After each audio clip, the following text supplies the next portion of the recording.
Прокуратура проверит ухтинские тепловые сети на соблюдение законодательства из-за аварии на трубопроводе по Синюково, Севастопольской и Космонавтов.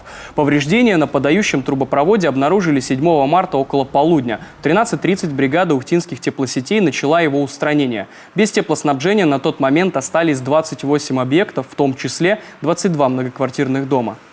Специалисты обнаружили повреждения достаточно быстро, однако погодные условия затрудняли ход работ. Ликвидация повреждения линейного участка трубопровода подземной прокладки проходила в стесненных условиях при сильном парении остатков воды в лотке тепловой сети на 20-градусном морозе. Температура теплоносителя на момент устранения составляла 120 градусов. Железобетонный лоток и подземный трубопровод были залиты водой. Весь ее объем пришлось откачивать.